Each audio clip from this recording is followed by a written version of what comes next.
আমি আমাৰ লগৰ চবে আহি আমি চালোঁ যে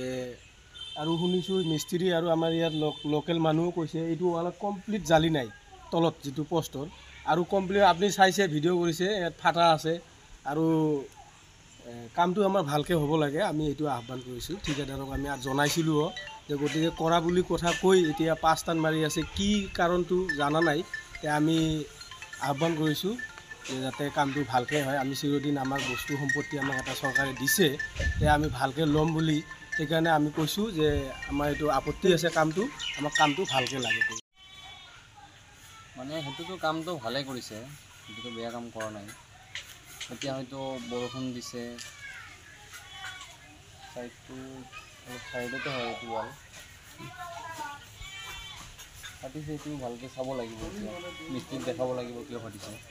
মানে এতিয়ালৈকে হ্যান্ড ওভাৰ কৰাই নাই হ্যান্ড ওভাৰ কৰাৰ আগতে যদি এনেকুৱা হয় তেনেহ'লে পৰৱৰ্তী আৰু বছৰ বছৰ পিছত কেনেকুৱা হ'ব না মানে কি এটা বস্তুটো মানে গোটেই জীৱনটো নাথাকে না এটা টাইমত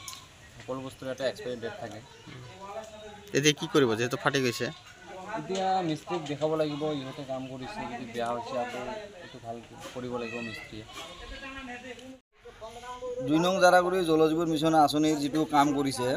আৰু এই কাম কৰা ঠাইখিনি সম্পূৰ্ণভাৱে নতুন এৰিয়াত কাম কৰিছে আৰু এই বাউণ্ডাৰীৰ ভিতৰত কম কৰি 4 ফুটমান নতুনকৈ মাটি উঠাইছে মাটি উঠোৱাৰ পিছত গোটেই প্ৰচেছটো কাম হৈছে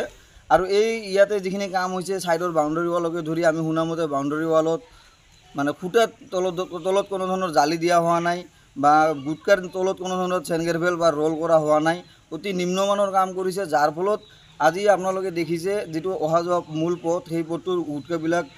পানীত উঠি গৈছে যাৰ ফলত উঠাই থৈ দিছে নতুনকৈ কাম কৰিব বুলি কৈছে আমি সাধাৰণ ৰাইজ হিচাপে 2 নং জাৰাগুৰিৰ বাসিন্দা হিচাপে আমি আহ্বান জনাইছোঁ তেওঁলোকক যে আপোনালোকে চেনগ্ৰেভেল দি পেলাই ৰোল কৰি পেলাই কামবিলাক ভালকৈ কৰিব লাগে কাৰণ কন্ট্ৰাক্টৰ আজি আছে কালি নাই আমি চিৰদিনে এটা চৰকাৰৰ এটা ধুনীয়া প্ৰচেছ জল জীৱন মিছন আঁচনি ইয়াৰ জৰিয়তে বহুতো ৰাইজ উপকৃত হ'ব বুলি আমি ভাবিছোঁ সেই কামখিনি ভালকৈ কৰি যাতে স্থায়ী এটা সমাধান হ'ব লাগে সেয়ে আমি আশা কৰিছোঁ